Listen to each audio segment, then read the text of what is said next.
Hello, Carol. Good morning, Tom Sawyer. Good morning, Carol and people. Uh, Today is November 29th, 1989, and we're about to make our fourth video. And today we'd like to talk about the importance or the significance of attitude.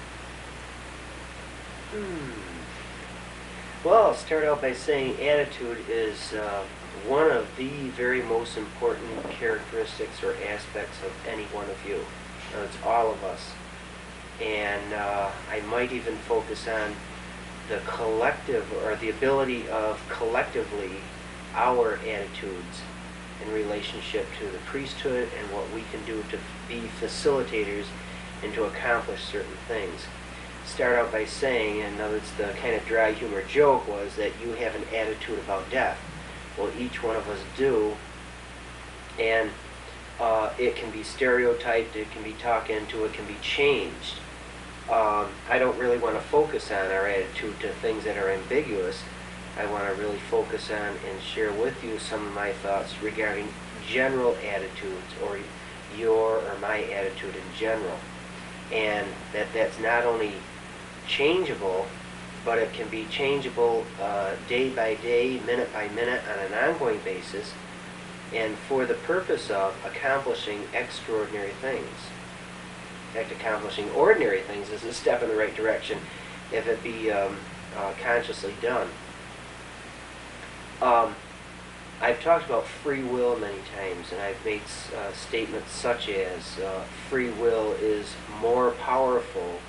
Well, in other words, in so many words, a translated version would be that in the human condition, free will is as powerful as God, meaning that the gifts that God has given to us, in other words, the divinity within us, God has given us free will, and that can override or supersede karma. It can override or supersede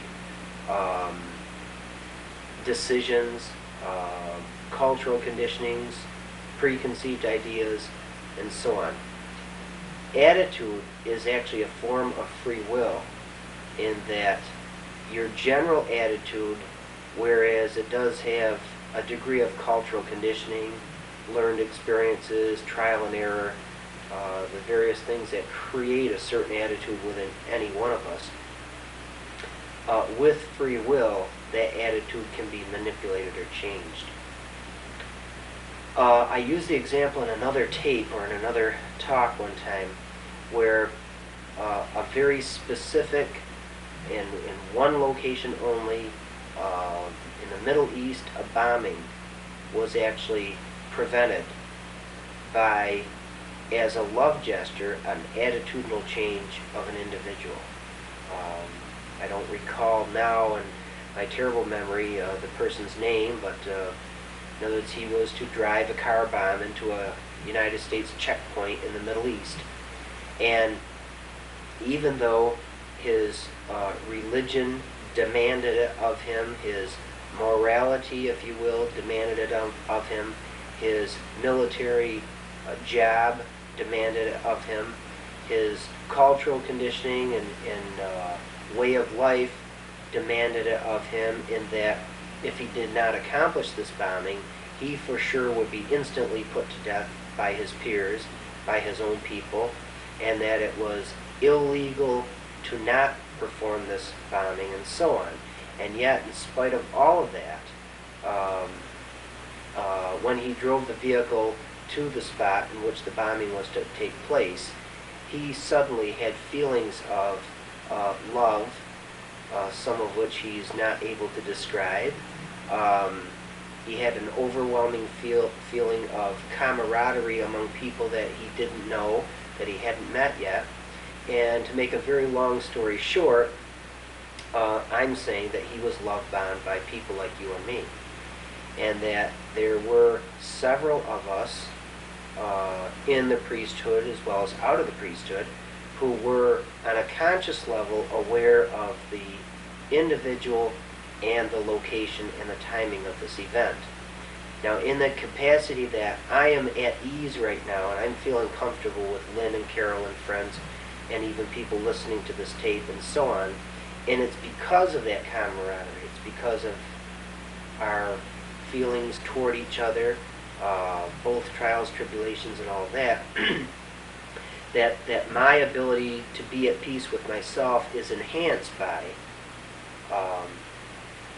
the additional love and recognition of other people who are spiritually oriented and could conceivably facilitate what I'm hinting toward. So therefore, at the right place and time, with a collective effort of many thousands of people, such as people who don't understand esoteric spiritual matters or don't know quite what the word karma means, but say pray the rosary every day or spin a prayer wheel every day or just sit and be one within themselves every day or on a regular basis, and even people who don't do anything at all but are just more or less that ambiguous phrase, one within themselves, collectively enhanced enough of a focal point of energy so that this individual in the Middle East was in effect love-bound and had an attitudinal change. Now you might be questioning, gee, was this manipulation on our part to and toward this man, and was therefore this man manipulated? No.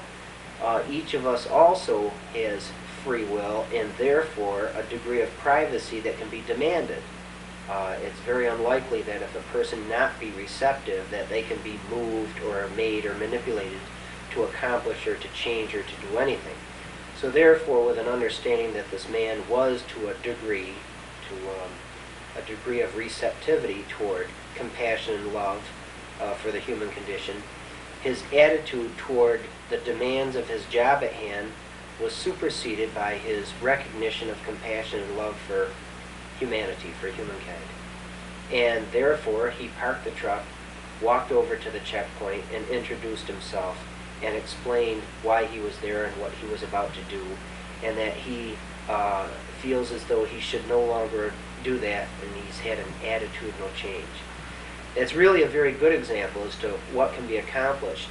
Does this mean that we should all sit down and constantly cruise the main, as I say, or look around for things where we can love bomb people to stop a plane crash or force an attitudinal change on a friend or a relative or an ambiguous person on the other side of the earth?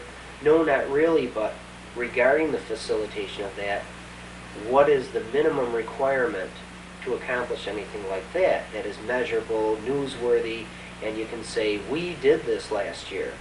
It requires your, or any of our, recognition of our attitudes, our general attitudes, and then an attitudinal change at any given time or place to cope with or deal with or be a certain kind or type of person.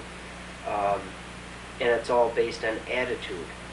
You don't have to know exactly how to participate in a medicine wheel or a hands-on healing, or do you have to know Reiki? Do you have to? It's good to know any and all of those things. I recommend the more knowledge you can gain by practice and so on, fine. But you don't have to know that. You only have to have a certain degree of compassion for humanity and receptivity, and with that general attitude, you're really pretty well all set. Some of the things that we have actually accomplished, such as I have laid claim to the, in other words, with all due respect to that individual who